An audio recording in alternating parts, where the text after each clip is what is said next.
Fitness Pro Mentor community, welcome to another episode of the show. I'm always super excited about helping trainers 2 to 3x their income and learn how to master their business. And as you know, I've got some really cool friends. And some friends, like Michelle Amore, are just freaking awesome. Michelle, welcome to the podcast. How you doing today? Hey, Brendan, I'm great. Thanks. It's great to see you, as always. So everyone, really quickly, Michelle and I were just talking about her age, and she was just telling me that she's going 31, 32, and I just can't believe, I actually thought she was in her 20s, so this is just absolutely fantastic. You got to tell me the secret, because I'm going the wrong way fast. People are guessing that I'm 40, and I'm not, and that's not good. Yeah, well, 31 or maybe turning 45 in June, it's all the same thing, right? 28, it's all the same, Yeah, So it's good. It's good. No, you're doing all the right things. You're a perfect example of taking care of yourself and doing a diverse array of different type of exercise and serial entrepreneuring. Honestly, you got a bunch of crazy. Michelle, before you jump in, I have to tell you, my son Maxwell is on this car kick, and every day he's giving me a collection of vehicles to bring to the gym with me. I got Lightning McQueen. I got a Mustang. Hey, I got a Mustang. Yes. And I also got a fire truck. And if I don't bring these home, I have a serious problem I got to deal with. Oh my gosh. So I'll tell you what. It sounds like you got a cool kid, though. Well, I'll tell you what. If you send me a picture of a Mustang that you might know of, he might be very interested in it, especially because it's an awesome color. Yes, that's right. It is the color. And yeah, I got a story for you about that one. So, well, let's start off with it. Tell me the story about the Mustang. Yeah. Okay. Listen. So first of all, I'm waiting for warm weather and sun because we're not getting any of it. And I finally got the car out of the storage last weekend and I want to drive it. But here's what happened. So Chicago, right? The streets are absolutely horrible, potholes everywhere. So I might have had this car for about a month last year. Driving, and they had just paved the road. I couldn't tell. It was all wet. I thought it had just rained. I'm driving and I hear all this stuff kicking up under my car, which I'm driving 5 miles an hour because I don't want anything to happen to it. I get out, the entire thing is filled with tar. The underside, the wheel wells, it was absolutely horrendous. So thank God I found these people way out in the suburbs who do an amazing job on getting tar off of a car.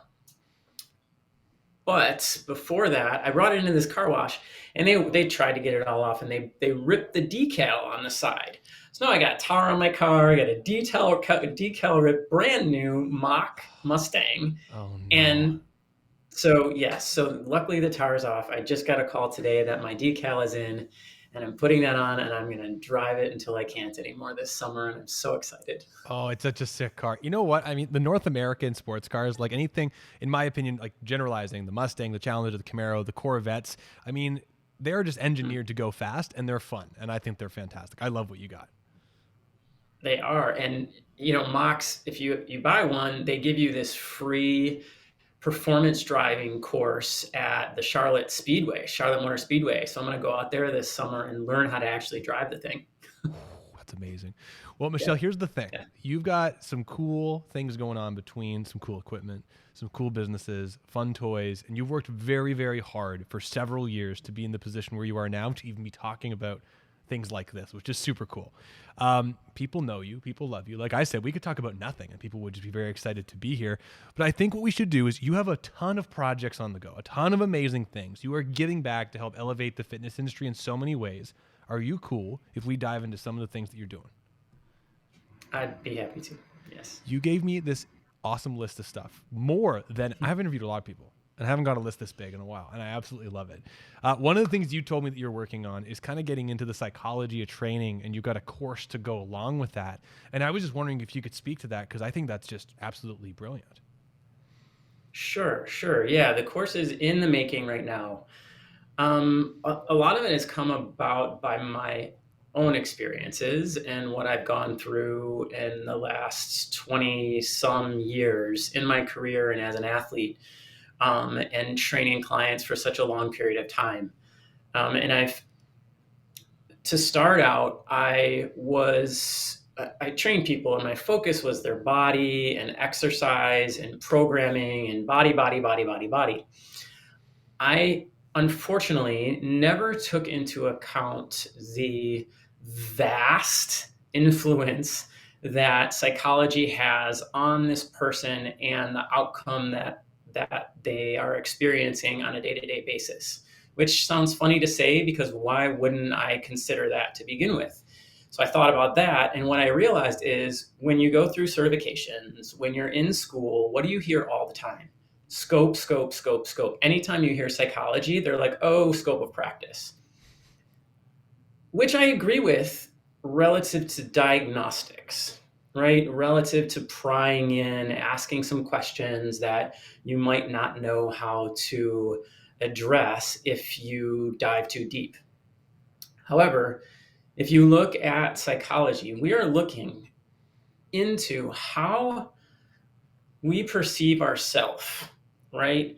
In relationship to the world around us and how that influences our behavior and what we believe. And that is going to influence what we eat, if we exercise, how much effort we put into our exercise, how much we prioritize our health and well-being overall.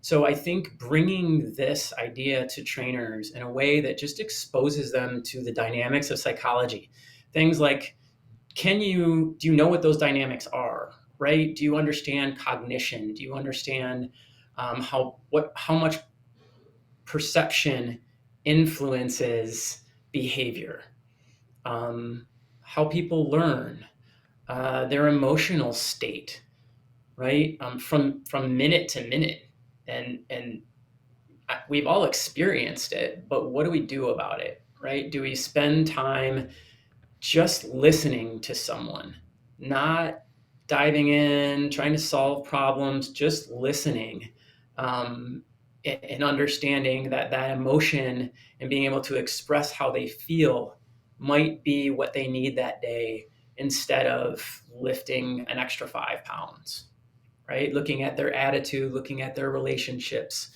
and being able to just understand that those things exist and they will influence how this person behaves or exercises or can even execute what you're demanding of them as a coach, as a trainer. I think that's a brilliant thing. I mean, obviously, and Jacques kind of spoke to this when we did a podcast with him, and he was talking about just how people interpret what they're coming in with, but also how they interpret an experience and how that interpretation could modify performance and a lot of other systems. I'm wondering, I mean, I know you've seen it. Like there's that old meme of like what my friends think I do, what people think I do, what my mom thinks I do, and what I actually do. And one of the pictures was like the feet up on the therapy couch answering questions. And I'm just wondering, like going into this world, I couldn't agree more, the importance of understanding how someone's interpreting information and their current state.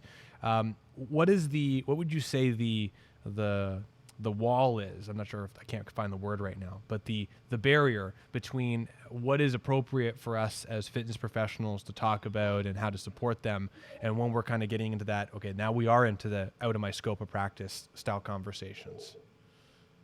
Mm-hmm. I think giving advice and diagnosing is where you got to leave that alone. And when we're so used to giving advice as trainers relative to exercise, that could be difficult. But if we understand the difference between guiding and aiding people through their potential obstacles compared to saying, oh, you have an eating disorder and let's talk about that, right? Instead of, okay, let's talk about how did you feel yesterday when you ate the bag of chips that you said you ate, right? And let them just talk about it, because all you're asking about is how they feel, but we always ask how someone feels after a set. What about how they feel after that they ate their thing of donuts in the car, right, without anybody watching them? Like, these are real things that happen, and we can't just push it aside because it's going to keep coming up over and over and over. And we're, without looking at it, we're missing the entire person. Okay, so we have to take into consideration the huge influence of the mind on how the body is going to react and how we behave in general, just daily. Now you've got a team. This is interesting because I was just thinking. I mean, you've like kind of like me. You've got a team of people on the gym floor, and if anyone has worked, if you haven't worked with other trainers on the gym floor or a business with other people, if you're on the floor with your client, there is an intimate relationship between you and that individual. But then the also environmental experience of like, well, you and I are in this intimate moment, and then the person over there, they might be having a jolly great time. You know what I mean? And then so everyone brings their own little ecosystem onto the floor. And I'm wondering, like, do you think this would be something that would be beneficial for everyone in a business? Like, if you've got 10 trainers, do you think all 10 trainers should take this course? So that way it's not only being mindful of the individual that's in front of you, but also the kind of the aggregate ecosystem of other trainers and other clients in the facility or members. Yes, definitely. I do. I think knowing, so I've had recently an interaction with a client where they were in a pretty rough mindset. And in the middle of the set, just got really emotional. And I knew how to act with that. I knew where to go. I didn't bring her in the center of a bunch of clients and start doing exercises, right? I pulled her away. We didn't stop what we were doing, just pulled her away from everyone else on the floor, and we just kept moving, and she kept talking and was still emotional, but made it work, right? And didn't focus on the fact that there are tears and all this stuff and make it bigger than it was. Just let her talk. But at the same time, respect what she was going through by not throwing her in the middle of everyone else working out in the gym. Yeah. So yes, I think being aware of that is important. Yeah, it's such an interesting, especially in this environment with trainers, because there's so many different personalities, strong personalities. I had a similar experience where I had a client. She came in, and she's a very strong iron woman, so to speak. Like, you know, you would never know what's going on in her life, and she just comes in and gets things done. And we got in a few minutes in, and then she like kind of like broke and like I had a tear come down, and I'd never seen that with her. Like she'd had, you know, her son got really, really sick. She needed a hip replacement and didn't tell me about it until like the second session because she didn't want me thinking about it. She didn't want to think about it. Well, it turns out her mom passed away, and she told me like right at that moment. And so instantly we changed our environment because across the floor there were people having a great time talking about the latest Ozark episode or something like that. And they're laughing, having a great time. I'm like, yeah, this is fine. But we need to go. And we went into another space, so to speak. And we didn't like make the whole session about that moment. But we did, you know, she, like you said, which was interesting, but she talked about how she was feeling and she just talked about it a little bit, but she continued doing the work. And it was this nice thing because she had this great connection with exercise and the thing we were doing. And I guess here and me, but at the same time, she got to kind of have this cathartic talking, which was, you know, powerful. So it's, you know, similar to what you're talking about. Yeah, it's very powerful. And I think I think trainers would be pleasantly surprised to see how their clients react if you give their mental state and their state of mind a little more attention. And I don't mean in the session, right? This is a full-time job. So you have a client. When I have a client, I don't just think of them or work with them for when they're in the gym. Check up on them, send them articles, send them a text. Hey, hope you have a great day. Just little things. Here, did you meditate today? Try taking this yoga class, right? It's not all about you and that session that you have with them for that 1 hour or however many hours you train them during that week. It's what system are you putting in place in order to achieve that desired outcome? I read this really great book recently. Have you heard of Atomic Habits by James Clear? You read it? I have it on my audiobook. I'm halfway through it right now. It's awesome. Okay, it's so good. And I've heard some of the things he mentioned I've heard before, but I love the examples he uses and how much he dives into it. And the one thing that he keeps bringing up is creating a system. In order to get this outcome to happen, and whether that's creating habits or consistent things that you do throughout the day in order to get you to continually do those things, they should be done, and you should put those in place in order to be successful. So using that to put those things in place for our clients so that they are successful and they're creating better habits, and they move closer and closer and closer to that outcome that they want, whether it's just feeling better or losing 10 pounds, right? But overall, it's behaviors that you're influencing. So I want to throw something out there to you, and it's because I think you'd be awesome to answer this. And because you have, I mean, I know from just knowing you, you're one of those people that, you say unstoppable, which I love. Like, you are unstoppable, and you're just going to keep going and going forward. So this is a question about mindset. And the reason I want to ask it to you is because you have so many students and interns and people that you have mentored or been a part of their world. I know a lot of people I've talked to in the life coaching world who will have students talk about things that are slowing down or negatively influencing their behavior. Like, if they believe, I'm not achieving a goal because I have ADHD. I'm not achieving a goal because I need to be energetic and manifest around this, and then once I have time to embrace it, then I'll do this. Or I procrastinate. And these life coaches will tell them, focus on that behavior, learn about it, explore it, figure out what it is that stopped creating that behavior, and then move on from it. And I heard this great perspective where instead of owning the negative behavior, embrace the behavior you need to have to get to that next spot, rather than being like, I have ADHD and it's okay. Here's what I'll do to change this. Going, okay, well, let's just push the ADHD thing aside, or whatever it is. I'm only talking about that because that's irrelevant. I procrastinate.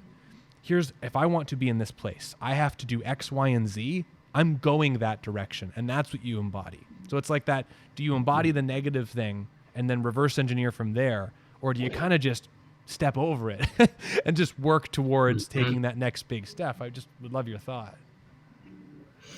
Yeah, I think there's two different parts to that. I think I always am strength-based, right? So I will take my employees or my team or my students or whoever I'm working with and try to take their strengths and maximize those, rather than try to take their weaknesses and make those not weak, make them less weak, or improve on that, or try to change them. And maybe that's just all of the sports I've been in forever, right? You don't have a coach that takes someone that's a defender and tries to make them forward because they want them to be there for some reason, right? That's not where they're strong. You keep them on defense and you maximize what they can do, and you make your team better. So that's what I try to do. That's the approach I take. But at the same time, trying to make sure that the goals or the outcomes that you are creating are realistic for that person. Because you might have to step back a little bit and say, okay, what other steps do I need to put in here that I need to work towards before I get there? Because I don't think any goal is too big, but are you breaking it down into the pieces required in order to achieve that goal, right? So I want to write a book, right? And it's something I wanted to do for many years now, but I keep saying, oh, I'm going to write a book, and I take a little bit of notes. I haven't put the pieces in place, or I hadn't put the pieces in place that will allow me to dedicate the time that it takes to just sit down and for 5 minutes on a certain day at a certain time every single week to do that, right? And now at least there's something happening instead of this thing that I'm just saying needs to happen, right? So put the pieces together and create the steps necessary to get there. You've consistently done that, 100%. And so I think what really is neat about this conversation, like segueing from the psychology of training, I mean, one thing that you were telling me that you're really excited to talk about is kind of like the personal side of being a personal trainer in the training career. And I was wondering, like, what is it about that right now in this point in your career, that personal side, that's really standing out to you?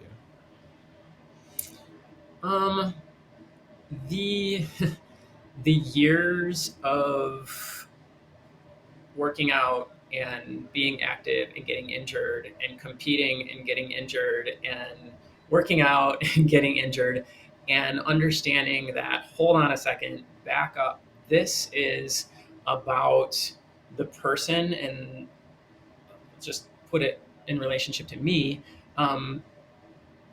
my health and wellness is the most important thing, because if I don't have that, I don't have anything else. When you lose the ability to walk, for example, um, it's a pretty rough thing to do. You're at a low. So understanding that it's not about this I need to win this gold medal, I need to get first place. Listen, I need to walk, and I need to figure out how I'm going to be able to do that for the rest of my life. So finding ways to put exercise in a different light and reflect more on your person as a whole. I integrated meditation, I integrated yoga, I've integrated journaling, different things that allow me to focus more on the person than the mind aspect of it, instead of just the body aspect of it, and what my body can do and how hard I can push my body, right? How much can I challenge my mind? How much can I relax my mind and be with myself, instead of always trying to get out of my head and make my body do all the work, right? Which is not an easy thing. So when I bring that into training, personal training is about the person, right? And the best trainers understand that, whether they know it or not, because it's that we always talk about, you got to build rapport and have a relationship with your client, yet have boundaries. But there's almost this thing you don't even know how to explain, right? So people ask me, how do you keep your clients for over 20 years? I can't give you an outline. I can't give you a blueprint of how I've kept clients for this long, but I can tell you that we have a relationship of respect and trust, right? So I will always show them respect, and they can always trust that I am on their side, and I look at them as a human being, not just as this body that needs to lift weights and do cardio, right? And there's that part, that personal, that care, that is totally invested in their health and wellness, that needs to be there. And that's another part of that course, the psychology course, that it'll be included in there. How do we make the personal training more personal? So I mean, I've been doing this for 17 years, and I have a client that's been with me for 17 years, and I got a lot of clients with me for 15 years, and a lot that have been with me for like 5 to 8. And I know what you mean. It's this weird thing that, you know, like you have family, and there's a connection you have with family, and that's different than friendship. And then with clients, I don't know what you call it, but there is a bond that happens that is extremely personal but professional, built off of a layer of mutual respect, because there is still a knowledge like a knowledge, professionalism, money trade, time trade that happens, but also you know them so well. I mean, I call it the rapport continuum, only because it's this hyperbolic like nothing, and then all of a sudden it kind of ramps up, and then you can't imagine not talking to this person, where you're like, this person, she's fine, and then 10 years later you're at her house changing light bulbs because she can't reach over her head and she doesn't want to leave the house, right? Hello, Maureen, you know. Anyway, and it's like, it's this incredible connection, but you can't really describe it. And it's weird because, and I'm sure you have this problem too, I have several clients that I see on a weekly basis that have been with me for 5, 7, 8 years. I see them literally more than some of my family. And I am extremely professional. I mean, even though I make silly jokes on this, like, I'm very much like, this is what we're here to do, but we have a connection personally that's hard to describe. So a new trainer comes in and they see us chatting about something in the middle of a rest period that seems like we're not doing anything at all. But it's because we have that 8 years of history. And then this brand new trainer starts to try and have colloquial, common, casual chats with their brand new client. I'm like, no, like, I see what I understand. You can't do that. Like, it's not about you can't do what I do. It's just you have to earn it, and it comes over time. That's such an interesting thing, you know. It's just beautiful too. Like, I love it. I'm so grateful. I didn't know I was going to have that experience through this career, and it's just I love it. I mean, I don't cry very often, and I've had family members pass away, and I don't cry. But I had 2 of my clients pass, and I was like heartbroken because I knew their whole story of like had this happen. And it was just, I don't know. I get what you're saying. And I love that you're going to talk about it because I think it's important.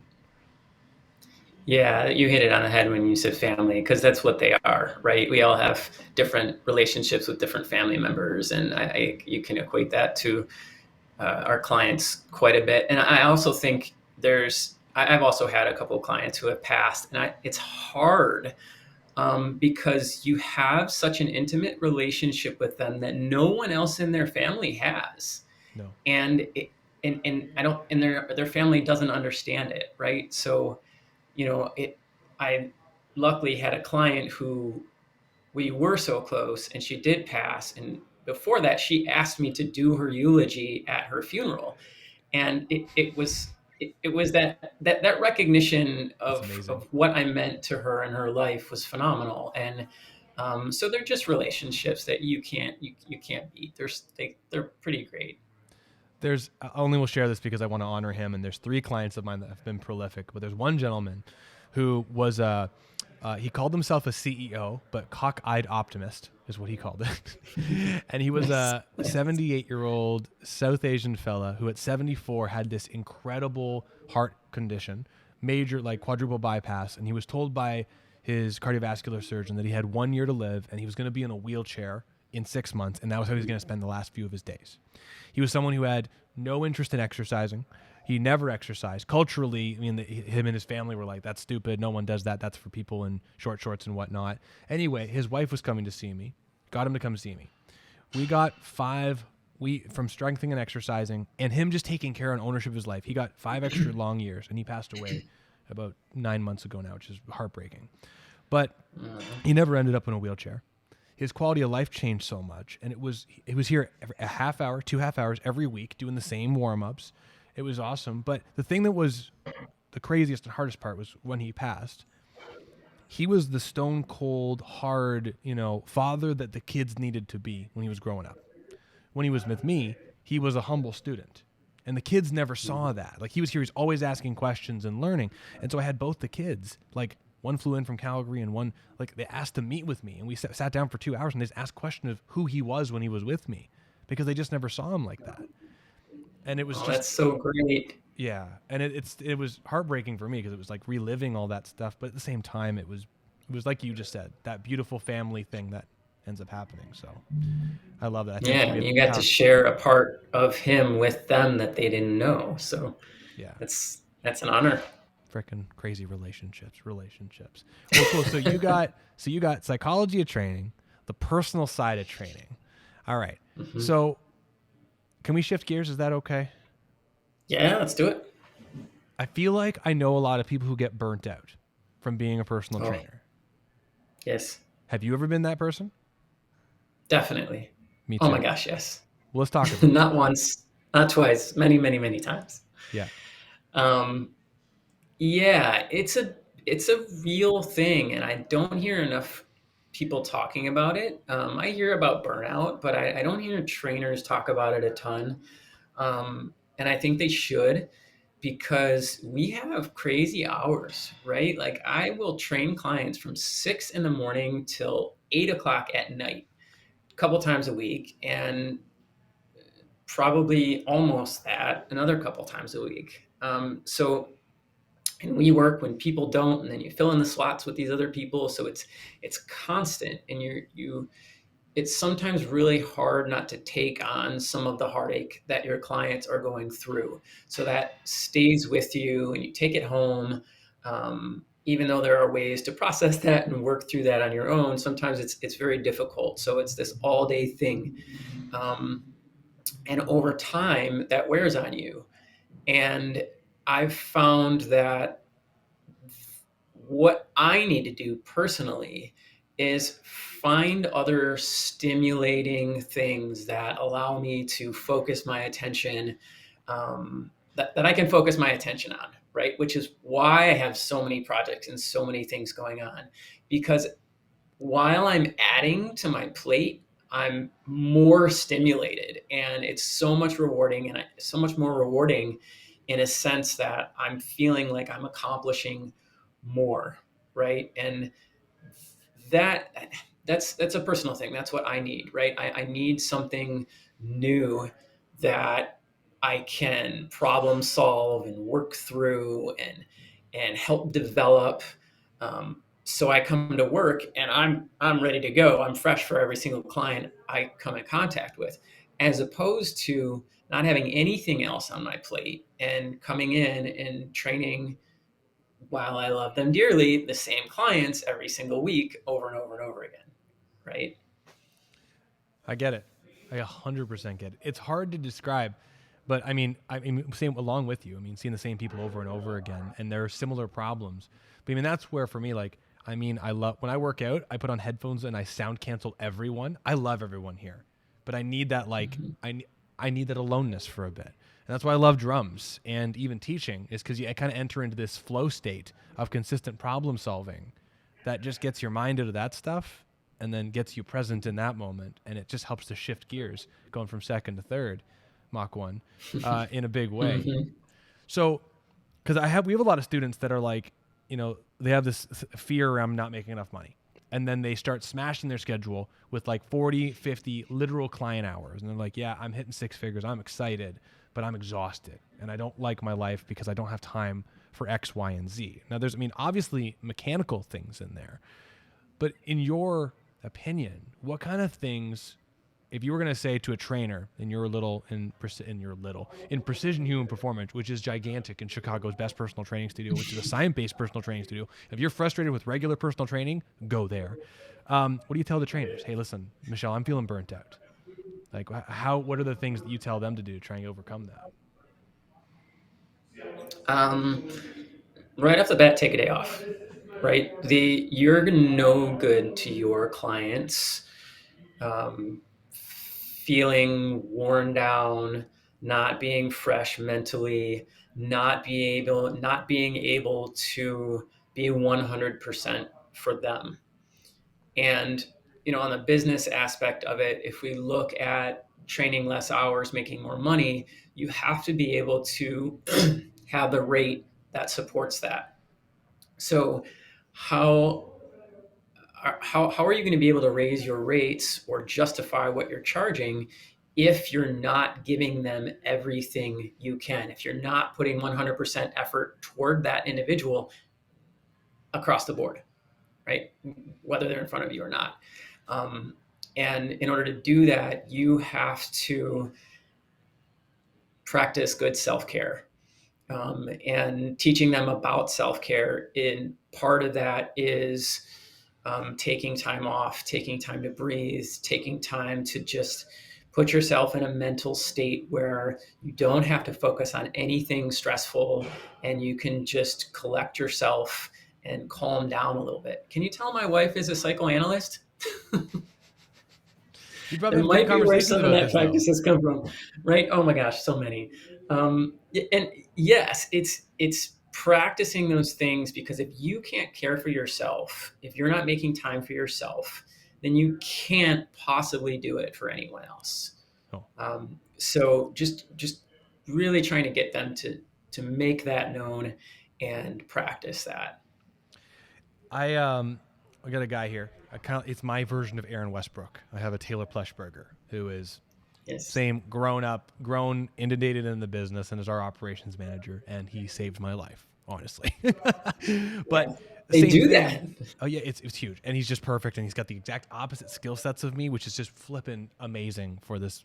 Yeah. Anyway, it's beautiful. I love him. But there was a time like 3 years ago, and he was like, he was feeling burnt out. He was working long hours. He was doing great, busy, finally making some money, bought a car outright cash. He was really excited about that, like all kind of cool stuff. But he's like, I'm feeling burnt out. I said, great. Well, what do you do when you're not here?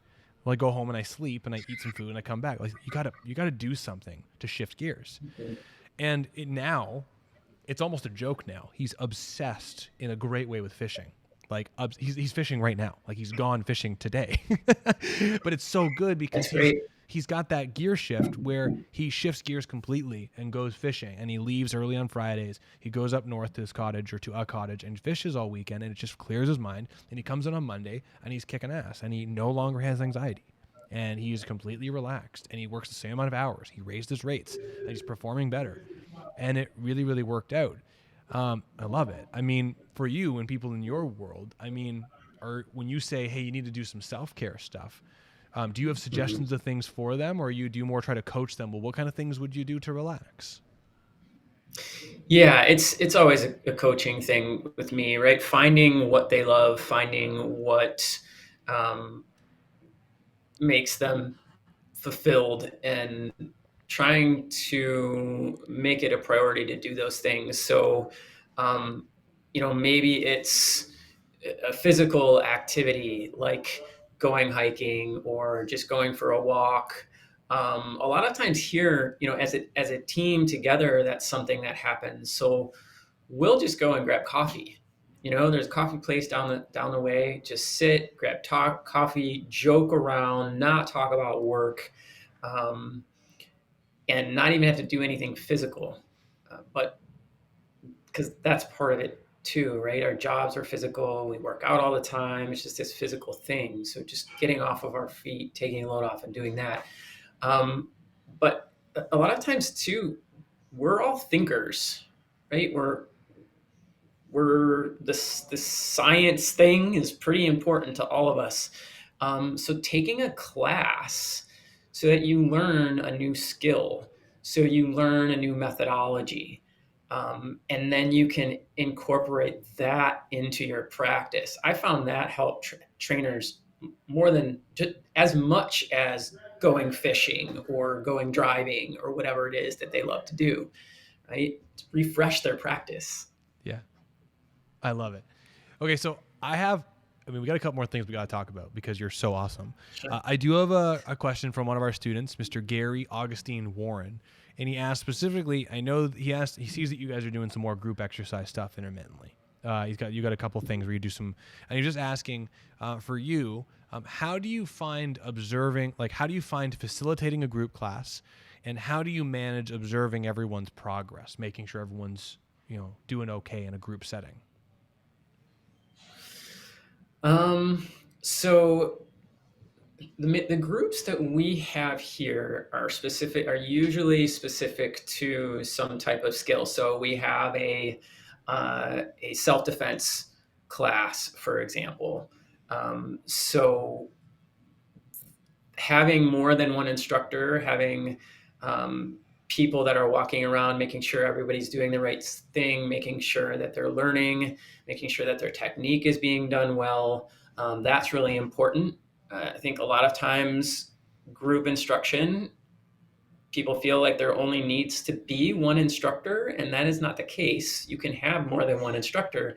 We had this huge event that we went to, and there must have been 100 people or so that attended, and a couple of our trainers led a group X class, and it was both of them at the same time. One was leading, the other one was walking around and fixing, adjusting form and giving them tips and giving them cues on how to make the exercise more efficient. So I would recommend thinking about having more than one instructor. And if you can't do that, I have become less of a stickler over time on you have to be in this specific position and you have to move this way. And it's about movement. Just get people moving. Don't hurt them. Get them to move. You put people in a box and you think they're going to break. The body is so incredibly resilient. And I'm so thankful that I went from being this scared, got to keep everybody here, and you have to be perfectly doing this, to just come in, let's move a little bit, move around, and you'll be better off for it. So you put that mindset in a Group X class, it's much less stressful, it's much more fun, they're going to have a better time, and you're going to have people coming back because they're not so worried about hurting themselves. Your mindset is important. Yeah, I don't know if you saw, I did a podcast with Evan Pike on, and I hadn't heard of him before I was asked to interview him, and he's brilliant. And if you haven't checked it out, I sound like an idiot because I don't know what half the stuff he's saying, but I tried my best, and he did a great job of bringing it down. And we're doing an episode with him and Jacques together soon, which is gonna be really cool because I'd be interested to get that juggle. But I asked him a question, and it comes back to what you were saying. And it helped to like blow up a couple things. There's two things. I saw a lot of people doing the hyper technique focus that we were taught. I shouldn't say we were taught, but we were introduced to. And I saw some people take it way too far. And as such, creating incredibly unique sensations, which they started to teach that those sensations were the way exercise should feel. But in reality, they created so much restriction within the body that it just caused injuries and more problems. It didn't allow natural kinematics that were hardwired into us for centuries, a lot more than that, millions and billions of years, to not happen, which is, a bummer. And then the second thing was what Evan was talking about, because I asked him, hey, if I had a brand new old lady who's never exercised come in, where do you think I should start? And he was like, literally anything. Because you can just find something that's comfortable, because there are so many systems progressing concurrently that's saying this knee extension exercise is going to do X, Y, and Z. There are control variables for sure, but at the end of the day, so much is happening that you have to get them to a certain point before you can start being specific. So I love that. I share the same thoughts with you. I love it. Yeah. Yeah. We talked exercise is medicine, and movement is medicine, right? Like the more compromised you are, the more you just need to keep moving. And it doesn't have to be sitting on a machine and pushing in certain directions and certain loads and certain times and all these different parameters. Let's just go for a walk. Yeah. And try to get that accomplished. Motion is lotion. It sounds so creepy when you say that, though. Ooh, yeah, a little bit, especially if you rub your hands together like that. Anyway, okay, so I want to ask you, you got a couple projects on the go here, and there's one that I want to ask you about, and I'll tell you what, as some of this other stuff pops up, Michelle, please come back so we can promote it to make sure that you have a ton of stuff to help advertise. But you've got this cool thing. You said big project, muscle swapping method and muscle mapping method. What the bananas? Mm-hmm. Tell me. Mm-hmm. So, muscle swapping method. It's just a little title that represents looking at a movement. And so I'm going to go into mechanics a little bit. Looking at a movement, the axis we're moving around, and the muscles that contribute to that motion. And swapping that, creating the same movement, but changing the muscles that are participating in the exercise. And the reason that I'm trying to put this together is mainly for people who are injured. And every time, for example, they say, I go into flexion, or I bend over and my back hurts. Is it the bending over that creates this sensation of pain? Or is it the forces? Is it everything that's happening within the system because of the force scenario that's occurring? Or what can we do to change that, right? So, for example, if you take that scenario, you're bending over, you have these muscles on the posterior side trying to control you while you're going down, right? Hold on to your spine. Here we go. Let's try to keep this thing from falling. As opposed to creating a load that's pushing you back or pulling you back up into extension, and you're going into that same range of motion, but creating a flexor torque that allows all your anterior muscles to engage and pull you into that position. So you still get that same movement, but we're stimulating a different side of the axis, right? So that we can get away from this mindset of, well, I can't do that, right? Or I can't do this because it hurts. I can't do that because it hurts. Well, hold on. Let's look at what you can't do. Let's change that force scenario, that resistance scenario up a little bit and see how that feels, right? So putting all these things together, shoulder abduction, right? Taking, well, I got my all this stuff that's helping me lift up there. What if we change it and have that same motion occur, but now we flip it to the underside to allow that stuff to be what's participating in the exercise? And most of the time there is a relief through that movement, and they're able to get that joint to slide, glide, whatever they're doing, a lot better when they're pain-free. And there's a lot that it's pretty powerful to a lot of people.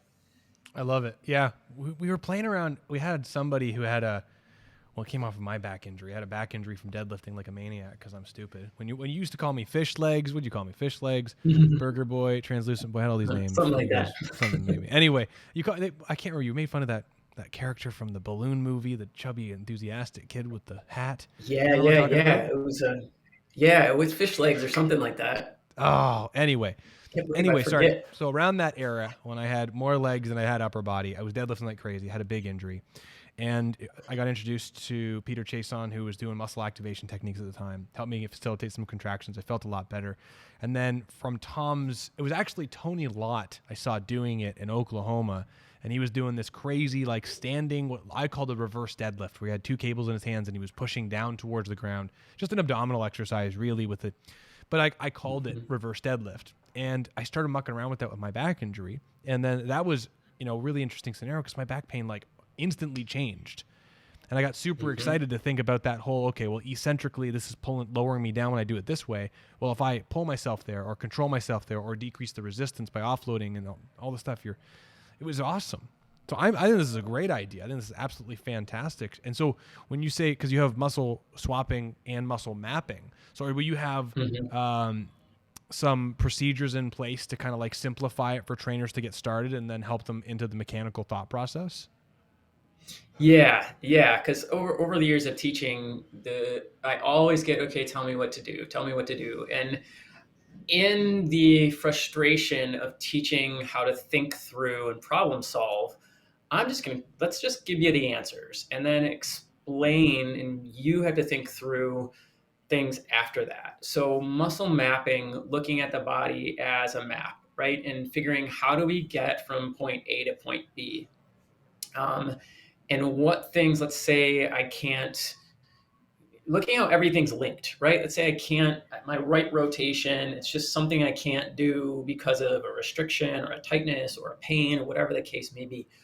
What tissues, what joint movements, what contractions, what do I need in order to help me get there that has nothing to do with that motion directly?